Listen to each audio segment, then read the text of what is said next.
Okay. Hi, everyone.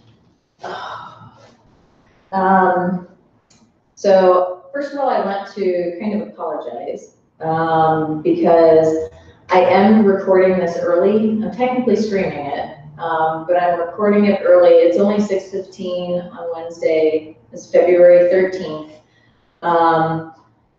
Nobody's scheduled. Nobody's signed up for my restorative class, which should be happening right now. And nobody signed up for the class tonight at 7:30. So I decided instead of sitting around, so let me be honest. So the weather and all of that is kind of a bummer. And today, it's kind of a low day. And so sitting around the studio with nobody here waiting for 7:30 to come seemed like something I really couldn't do emotionally, so I decided to stream and record this early. So I apologize for anybody who was expecting it to be there, to be live at 7:30, although it's recorded, so truly I don't know. Until I can actually figure out how to do like live interaction, recorded probably doesn't make too much of a difference. I also kind of want to apologize. I don't think I need to apologize. I think I just need to let you know that we are slowly working on bettering the technology. So for example, right now I am looking up to a camera that is next to the window in the studio. That's awkward for having a discussion, but typically the idea is that you would be sitting with me in a studio full of people. So I need to work on perhaps maybe a better position for the camera or a different camera for more one-on-one, or like closer up, more eye level, I guess is what I'm saying. But hopefully, I think this mic is actually doing the audio. That's at least what I've selected. So anyway, let me get past all the technical stuff. Thank you for watching this. Tonight is the last in the 6-week series on mindfulness. We're talking about mindful eating tonight. And man, in our culture, in the United States, well, I'll even get more specific. Here in Ohio, our obesity rate is wild. And it's interesting but sad at the same time that we have one of the highest numbers of obese people. We also have obese infants.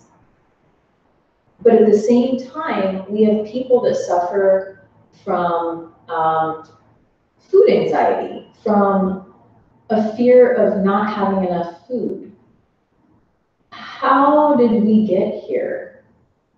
That's a discussion for another day, and possibly it's a discussion that doesn't need to happen. It's just a matter of working on the solution. I don't know.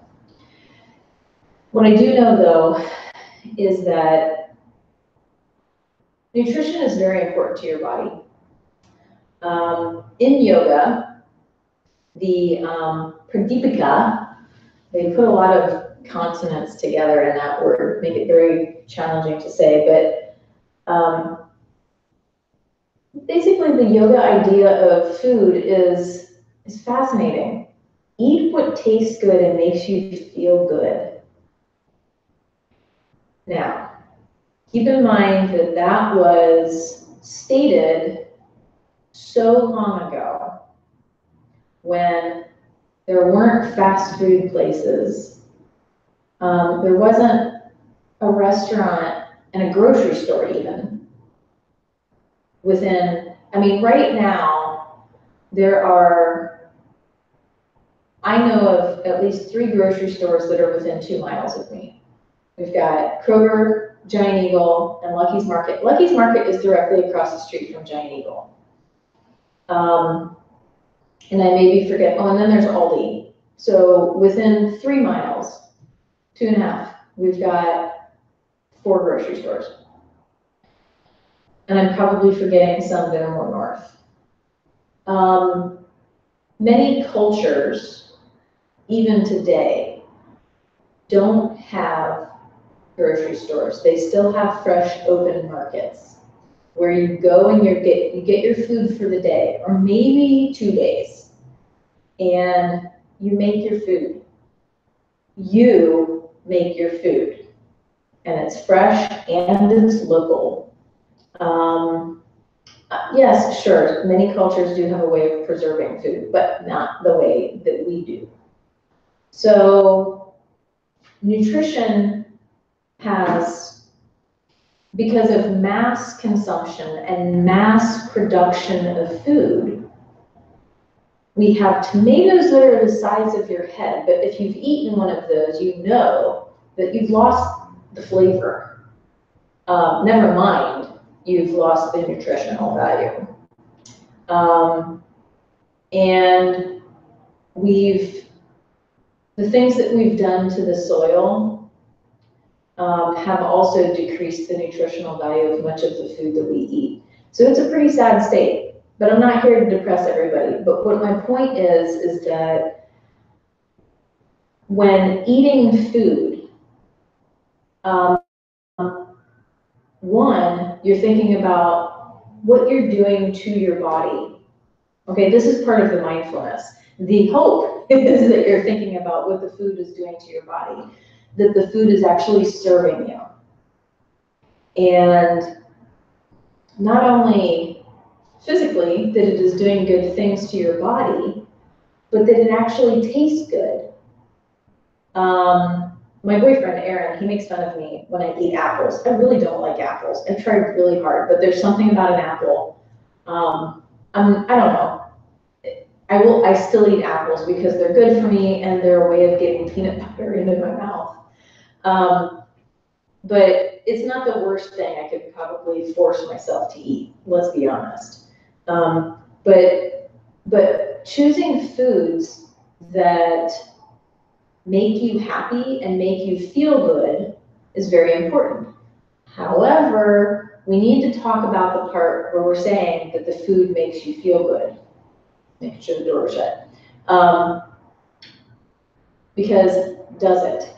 Okay, so any of you who have ever experienced some sort of gastric distress, I don't know anybody that's never experienced some sort of GI issue. Pain, bloating, diarrhea, constipation, you name it. A lot of it has to do with inflammation of the bowels. You have more sensory receptors in your gut than anywhere else in your body. That's important to understand, that it's almost like saying your brain is in your gut. And yet, the food that we eat, I don't even know that most of it I could say is food. Because in my mind, food is something that actually nourishes you. Like when we talk about food for the soul, what are we saying? We're saying that, okay, so classical music is food for my soul. That means it makes it feel good, it fills it up, it nourishes it, it makes it glow and sparkle and all of the descriptors. So does that hamburger from McDonald's, does that actually feed me in the way that we're trying to describe here? It certainly doesn't nourish me. I mean, it'll get you by, okay? It stops the hunger. But a lot of things stop the hunger. I'm not going to devolve this conversation into some of the things that we do to stop the hunger. Usually usually it's a form of addiction, right? So your hunger being all kinds of things. So again, that's a whole different discussion. I don't want to drive down that path. So choosing good, healthy foods is very important. I remember, it's been years now, I had a dream once, and I don't even understand the context. I don't remember any part of the dream. I don't remember any visual aspect of the dream. I just remember dreaming that I should eat 4 colors of food in every meal. So I tried. And in my mind, and I think I read someplace, I mean, we know that more colorful foods are very healthy for you. Fruits and vegetables and things like that. Trying to avoid just a white diet of just sort of gray, a bunch of gray foods. But trying to find foods that have beta carotene and all of these things, chlorophyll, things like that. So diversity of your diet is very important as well. In this age of think global, shop local, some of us are paying more attention to where our food comes from. You may not think about it, but you have to know somewhere that if your food is coming from Brazil and you're in Ohio, think about when that food had to have been harvested. Bananas from Chile, that country is far away from Ohio. So those bananas were lobbed off the tree, very young. They've sort of ripened between there and here, probably refrigerated. So all of that time versus, finding foods that are local to me, meaning they were also raised and harvested during the season that I'm in, kind of implying that those are the foods that are good to eat for that season. But anyway, so just knowing that the foods that are coming to you from further away, there's something that has to be done to the food to make it last. Just food for thought. Now, so when you are choosing your food, when you are eating your food, so that's what we're going to talk about tonight, is actually eating the food. So you've made the decision, you've gone to the grocery store, and you've chosen this healthy, fresh food.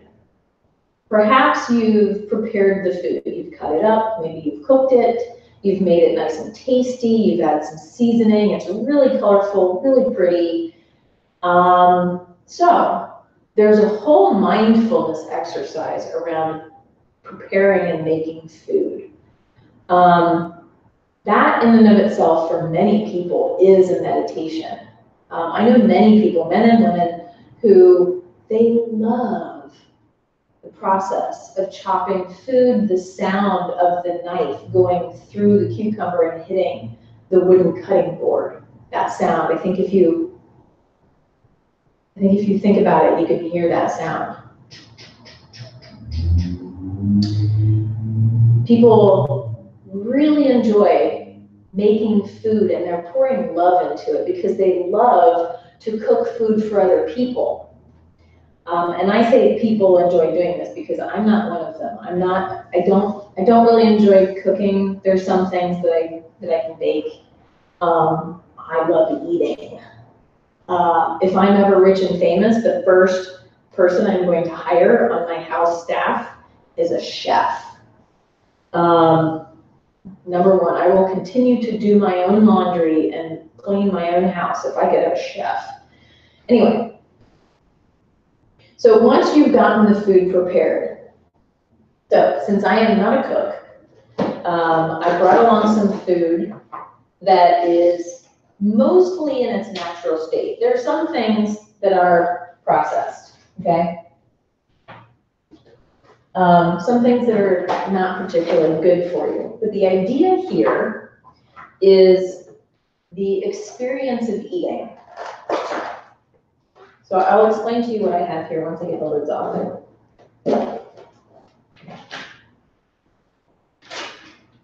Okay. I'm not going to eat a whole lot because I don't want to ruin my dinner, but I want to give you an idea of the practice of mindful eating. So what I have here, I've got sliced oranges that have been dehydrated. We do have a food dehydrator at home. Sidebar, if you don't have a food dehydrator, I highly recommend it. We go camping a lot, and so dehydrating food is awesome. It lightens the load quite a bit. We've dehydrated shrimp and all kinds of things that once you're on the trail, when you're going to go cook up the food, then you just pour in these little tiny dehydrated shrimp, and all of a sudden they plump up, and all sorts of things. Anyway, so dehydrated oranges. I mean, first of all, so part of what we're talking about with mindful eating is just the look of it. You can't see this very well. This is also why I want to have a better camera for these things. The color is so interesting.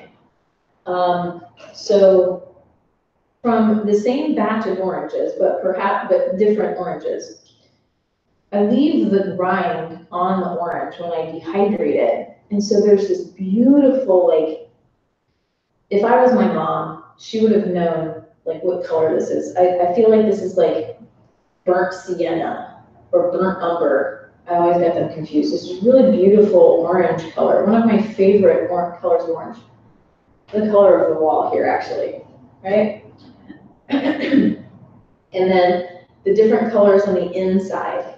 This one was dried up and the center is exposed, and there are these really sort of spiky parts to them, and it's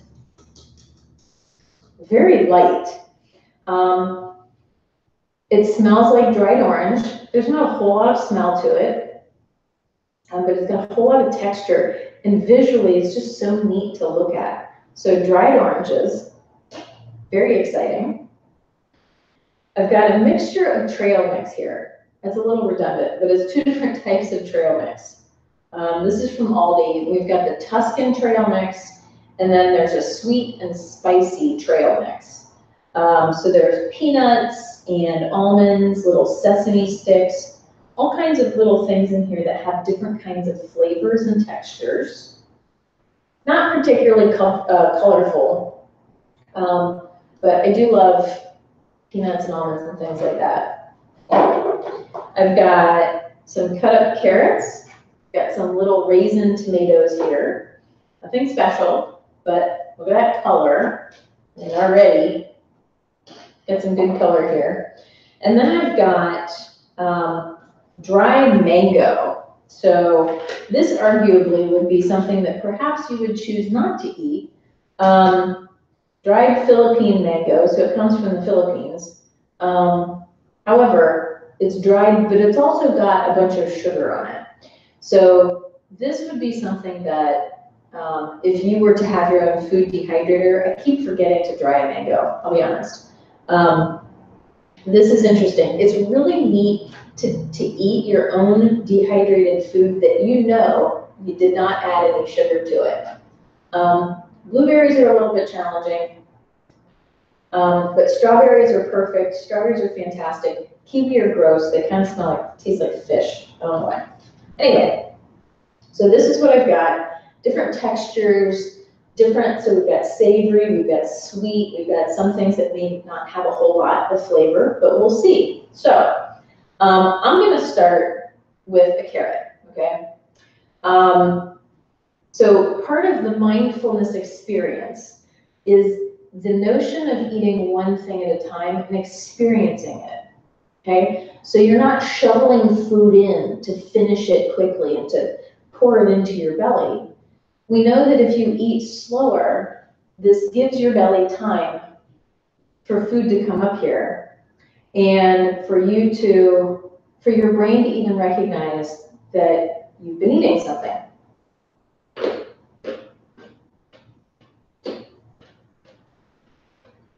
Very loud.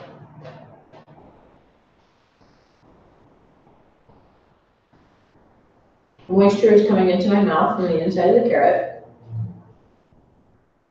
I could feel when I was biting it, long ways, I could feel it separating.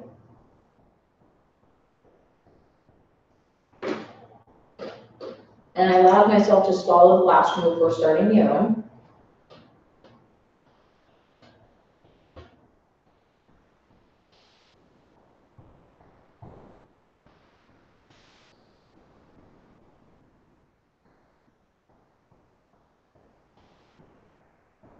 There's a little bit of sweetness, just a little bit.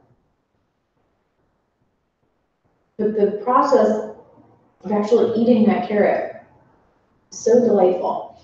And so there's sometimes a difference between the direction that you eat it. So for example, I do like to eat whole carrots, big carrots.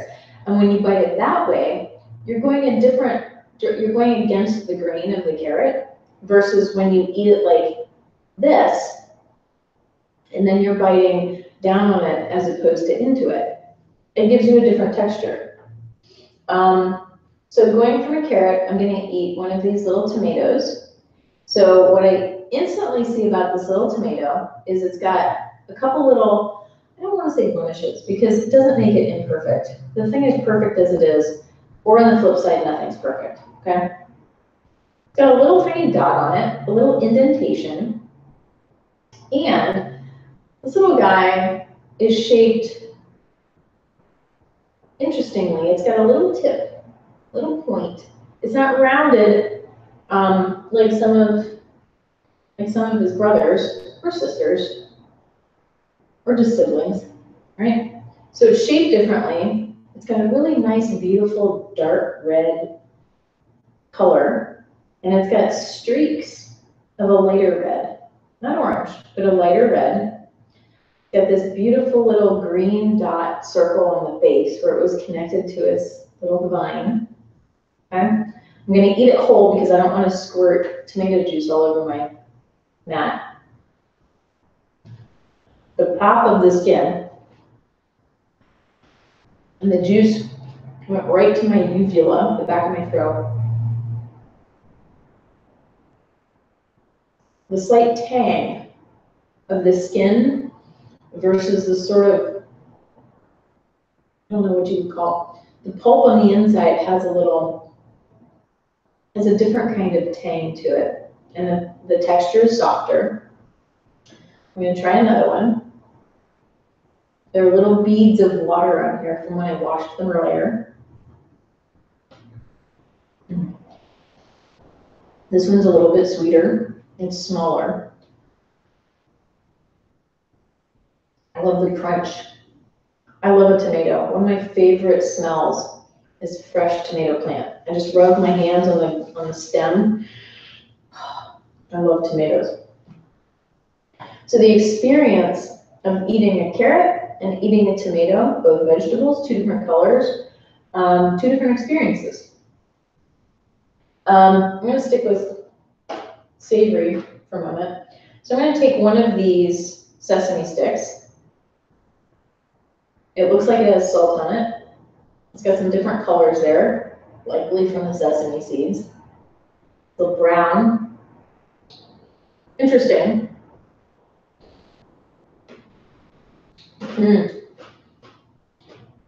Sweetness on the outside. So I don't know if it was tossed with honey or something. Certainly sugar. There's the spicy. Where does the spicy hit? Right at the back of my, not the back of my throat, right at the back of my mouth. I can feel it in the top of the roof of my mouth and the back of my mouth. And now in the back of my throat, now that I'm swallowing it.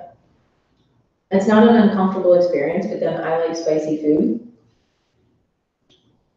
The taste is really delicious. It's fun to eat. I love sesame sticks. They also bring back memories of my mom and I going to health food stores way back in the day before Whole Foods and things like that. This is when health food stores were quite different. But I always loved getting sesame sticks. So I'm going to try this other thing. I don't really know what this is.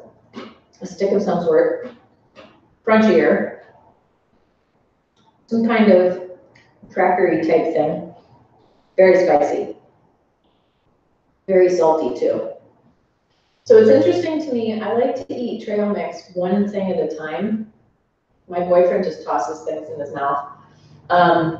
He also eats two different flavors. So he'll eat a handful of Jelly Bellies at the same time. I don't like that. Peanut. I'm making peanut butter in my mouth. Salty. A little bit of a butteriness from the peanut.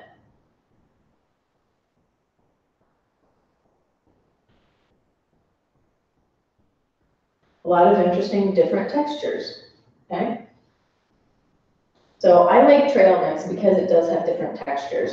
For me, there's also a different sensory experience with a salad. I do not like croutons on my salad because the texture and the crunch of the lettuce and the other kinds of vegetables, I think are just perfectly crunchy. And I feel like the crouton, it's too abrasive, it's too loud, and it's just too crunchy. It ruins the experience of everything else. It's almost like, it's when you're trying to have a conversation at the bar and the music is so loud, you can't even have a conversation. I know that makes me old, but that's the thing. It's like, we have a good thing going on and there's something really loud taking over.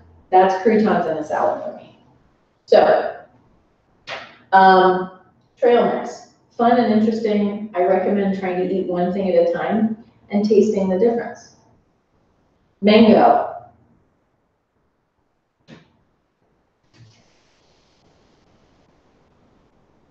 Very sweet, especially compared to everything else. Ooh, that actually floods my mouth with saliva.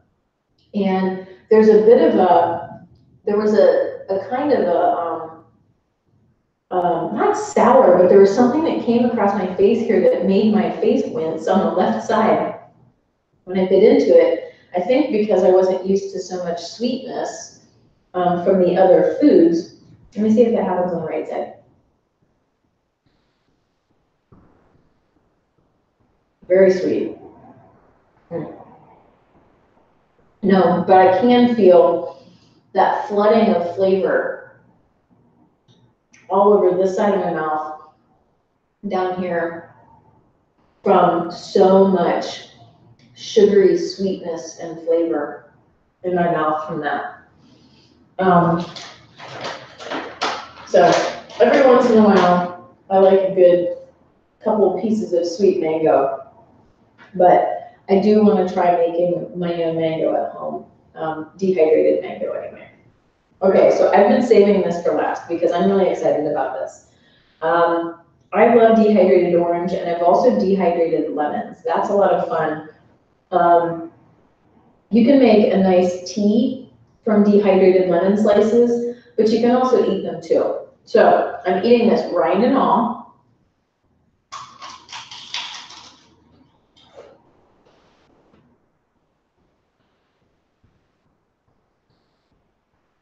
So that crunch was very satisfying. It was like eating a cracker, like a saltine cracker, kind of. It's not hard, it doesn't hurt. It's very brittle, let me put it that way. I dehydrated this for 12 hours, about 3 or 4 oranges that I cut up. There's a tang because of the rind and the skin on the inside. And then there's a little bit of sweetness because of the orange on the inside.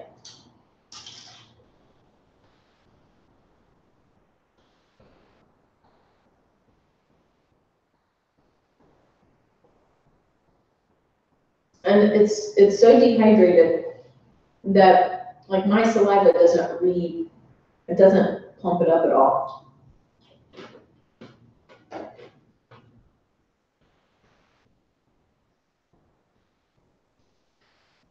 It's got that kind of quiet, sort of gentle crunch sound that echoes throughout your entire head. There was a long time ago, there was a Peanuts comic strip that was with, I think it was Lucy, and she was making toast, and she was eating the toast because she enjoyed the sound of it crunching in her head. And I can't remember the rest of what she said, but she was specifically eating toast, and it was like blocking out. I think Charlie Brown was trying to talk to her or somebody, but that's what it was. And I remember as a kid purposely getting myself into eating a lot of toast. I mean, I made stacks of toast because Lucy was right. A really good toasted piece of bread, the kind that it doesn't rough up the roof of your mouth. And neither does the orange, but it just gives you this crunch that helps you to block out everything. And I think that was my first experience with a form of meditation, was with crunching on toast and allowing that sound to just override everything. So as you are eating your food, the practice of mindful eating, the practice of mindful eating is recognizing that, number one, smelling creates taste. If you're sick, you can't taste anything, right? If your nose is stopped up, my brother-in-law had a brain injury, and so a lot of food doesn't taste good to him at all anymore. It's very sad. But part of smelling is breathing, right? So taking time to breathe while you eat in order to smell and therefore taste the food on your tongue, in parts of your mouth. Notice where you feel and sense food, and even beverages, and even drinks. Like, you know, the next time you take a drink of something, pause and think about, where do I feel it? What do I taste? What is it doing to the inside of my mouth? Especially if it's like a soda. Not that I encourage sweet beverages, but something carbonated, even like a Prosecco. How does that feel in your mouth? Where do you feel it? But allowing yourself the space and the time to eat well. I eat with chopsticks. Nearly everything do I eat with chopsticks. Whether it's Chinese food or not, I like the process of eating slowly. And it forces me to pay attention. It's very hard for me to multitask and eat because I'm eating with chopsticks. Although we do watch TV sometimes when we're eating, I'll be honest. But slowing down, picking up something one at a time. I have learned to shovel with chopsticks. There are times when I'm very, very hungry. But allowing that space and time to enjoy the food and to allow your brain to recognize that you're eating. There are some cultures that say to stop eating when your belly is 3/4 full or 80% full. And that's smart, because when you think that you say, okay, I'm about half or 3/4 full, your brain probably doesn't know it yet. And then there's still space for it to expand a little bit more, okay? Don't eat until you feel it all the way up here, because that's when it's going to keep on coming out. Slow down when you eat. That'll keep you from having gas, indigestion, things like that. But also chew your food really well. This helps with digestion, and especially if you're vegetarian, if you eat a lot of beans, really chewing up your food and getting your saliva mixing in there helps with with breaking down the food particles and breaking apart the proteins and all of the things that bind the food together, and the saliva is part of that. So allowing your body to actually masticate is the word, to chew and to break it apart. Give yourself the time. It's a whole different experience when you allow time to properly chew and swallow. Drink water while you're eating. It helps with digestion, but also you can see that as like a palate cleanser. You know, rinse it out and try a different kind of food. When you do slow down, you will find that you will eat less. Probably of all the things that I could say regarding diet, I'm not a nutritionist. But when I slow down and pay attention to what I'm eating and give myself time to eat, I eat less and I feel better and I lose weight. I keep at a regular healthy weight when I slow down. And I'm also going to make better food decisions. So I have, at home, we have a jar of cashews on the countertop. And so if I'm like raging hungry, so we also have hard-boiled eggs in the fridge.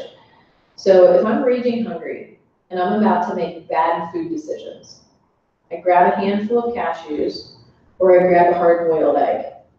And then I let that thing settle around for a little bit, and then I can make a better food decision, okay? So just things like that.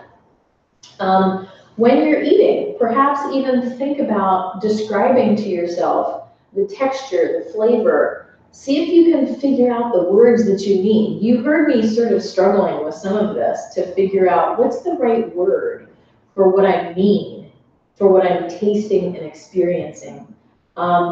If you need to, grab your dictionary. It's like reading a book. You learn more words. So think of your foods almost like reading a book. You're informing yourself, you're giving yourself more ideas and thoughts by simply paying attention to what you eat. Chewing well is also going to help you swallow and digest well or better. The other thing that I wanted to bring up is gratitude. Taking time to think about, whether you know it or not, taking time to think about where this came from. This mango came from the Philippines. I don't know that that's where it was actually processed, though. I don't know where the sugar came from. I don't know where the packaging came from. But I'm very grateful for all of the people that worked hard to grow the mango, to harvest it, to get it over here, whoever processed it, the packaging that had to be done, the people that moved it to the Aldi that I bought it from, and the folks that sold it to me at Aldi. There were a ton of people that were involved in this. Your food doesn't just show up. So think about the whole process of where it comes from. There's a great TED Talk that I listened to probably, it was around Christmas time, so it was around December, I think, where this guy, I wish I could remember the name of it, but he was buying coffee, and it was something about the coffee that made him actually go on this whole journey to thank all of the people that were involved with making his cup of coffee. Not only just the gal at, I think he was at Starbucks, but I don't know. The gal at the Starbucks, the barista. Well, she's like, you know, she made some comment, and that got him thinking, like, well, yeah, then there are people that make the roads that we had to drive on.